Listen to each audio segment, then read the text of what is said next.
నడిగిరికి వణకం. మీరేనా Senthil? నాందా. Hi, please కూర్చోండి. ఒక్కర్లమ్మా. కూర్చోండి. సలార్ ఎలా ఉందిరా ఎస్కే అంటే బాగుంది భయ్య, నాకైతే నచ్చింది. అలా అని చెప్పి సినిమాలో నెగిటివ్స్ ఏం లేవా అంటే ఉన్నాయి, కొన్ని నెగిటివ్స్ అయితే ఉన్నాయి, కానీ దానికి మించిన పాజిటివ్స్ కూడా ఉన్నాయి. మాట్లాడుకుందాం, డీటెయిల్గా మాట్లాడుకుందాం. దానికంటే ముందర మీరు ఈ ఛానల్ కొత్తగా వస్తే hit that subscribe button and press the bell icon for never missing an update from it's my POV. This is SK presenting you the review of Salaar.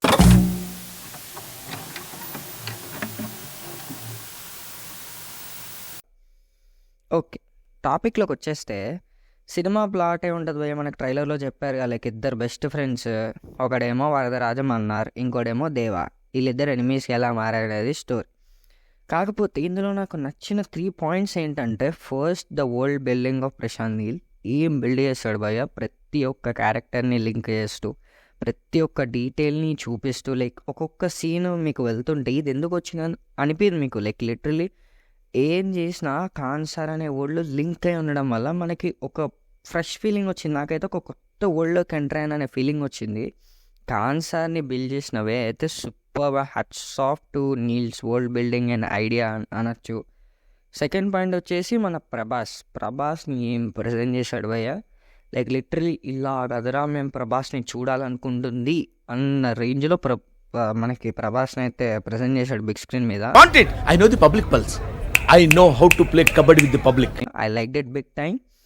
And third point వచ్చేసి నాకు నచ్చిన సినిమాలో వచ్చేసి యాక్షన్ సీక్వెన్సెస్ కానివ్వండి. Of course Prashanth Neel is known for his unique elevations. ఇందులో కొన్ని క్రియేటివ్గా try చేశాడు. మేజర్లీ ఆ మైండ్స్ ఫైట్ కానీ, ఆ కాటేరమ్మ ఫైట్ కానీ literally worked out big time for me. కాకపోతే లైక్ కొన్ని క్రియేటివ్ షాట్స్ చూస్తున్నప్పుడు నాకైతే అరే ఇలా కూడా తీయచ్చారా ఎలివేషన్ని అన్నట్టు నాకైతే అనిపించింది. And yeah, this ends the good points of the film. ఇప్పుడు మనకి 2 మేజర్ డ్రాబ్యాక్స్ నాకు ఏమనిపించిందో దాని గురించి మాట్లాడుకుందాం. ఫస్ట్ వచ్చేసి the emotional connect of the film. అక్కడ ఎంత యాక్షన్ జరుగుతున్నా, ప్రభాస్ ఎంత బాగున్నా, మనకి ఆ క్యారెక్టర్ని ఫీల్ అవ్వాలంటే దానికి ఒక ఎమోషనల్ ఆర్క్ ఉంటుంది, ప్రతి ఒక్క క్యారెక్టర్కి ఉంటుంది. నేనైతే ఆ ఎమోషనల్ ఆర్క్కి అయితే కనెక్ట్ అవ్వలేకపోయాను నేను. ఎందుకంటే ఇక్కడ లైక్ మనకి ఫస్ట్ నుంచి ఒక స్నేహం, ఒక ఫ్రెండ్షిప్, వేడదేయలేని బంధం అని చెప్తారు. బట్ లైక్ నాకైతే అది ఎస్టాబ్లిష్ అవ్వలేదు. Like literally I couldn't connect with the friendship arc of the film.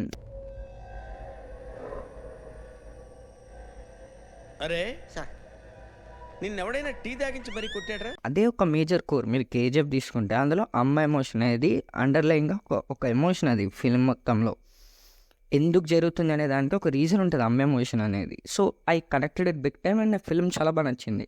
కాకపోతే సలార్లో అది నాకు ఎందుకు జరగలేదు. అది like I don't know why, but నాకు అనిపించిన రీజన్ ఏంటంటే లైక్ యాక్షన్ ఎక్కువ ఉంది, ప్రభాస్ని లైక్ చాలా బాగా ప్రజెంట్ చేయాలనే ఫోకస్లో అది కొంచెం లైక్ ఫేడ్ అవుట్ అయిందేమో నాకు అనిపించింది. That's my personal opinion guys. ఇది నాకు ఒకటికి ఎలా అనిపిస్తుందా లేకపోతే మీకు కూడా అలా అనిపించిందా అనేది కింద కమెంట్స్లో రాయండి. ఆఫ్ కోర్స్ నాకైతే ఆ ఎమోషనల్ కనెక్ట్ అయితే మిస్ అయింది అనిపించింది నాకైతే ఈ ఫిలింలో, ఫ్రెండ్షిప్ గురించి. And the second point which I didn't like and this film is, నాకైతే లిటరలీ లైక్ ఆ వరల్డ్ బిల్డింగ్ ఎంత బాగా చేశారో అంత ఫాస్ట్గా రష్ చేసేసారు. లైక్ నేను రెండోసారి చూడాల్సి వచ్చింది సినిమా, లిటరలీ నాకు ఆ వరల్డ్ అర్థం కావాలంటే. సో నాకైతే అది కొంచెం రష్డ్ అనిపించింది. మీరు కొంచెం టైం తీసుకొని మీరు కొంచెం క్లారిటీగా ఎస్టాబ్లిష్ చేసి ఉంటే ఇంకా బాగుండేది. కానీ the world building was good, but the way they presented it was rushed అని అనిపించింది. బికాస్ అంత వాస్ట్ వరల్డ్ని, అంత పెద్ద కింగ్డమ్ని మీరు క్రియేట్ చేసినప్పుడు you can take ample amount of time to present it. But yeah, it's okay, it's fine. నాకైతే ఈ 2 drawbacks అనేది అనిపించింది. బట్ ఓవరాల్ ఫిలిం వచ్చేసి it's a decent watch guys. తప్పకుండా మీరు థియేటర్లో చూడాల్సిన ఫిలిం ఇది. సో ఇదన్నమాట మన సలార్ మీద మన review. And Salaar world building చాలామందికి అర్థం కాలేదు బికాస్ అంత పెద్ద వరల్డ్ అది. సో దాని గురించి ఒక వీడియో అయితే రిలీజ్ అయిపోతుంది. So stay tune for that, hit that subscribe button and press the bell icon for latest updates from It's My POV. This is SK signing off. Bye bye now.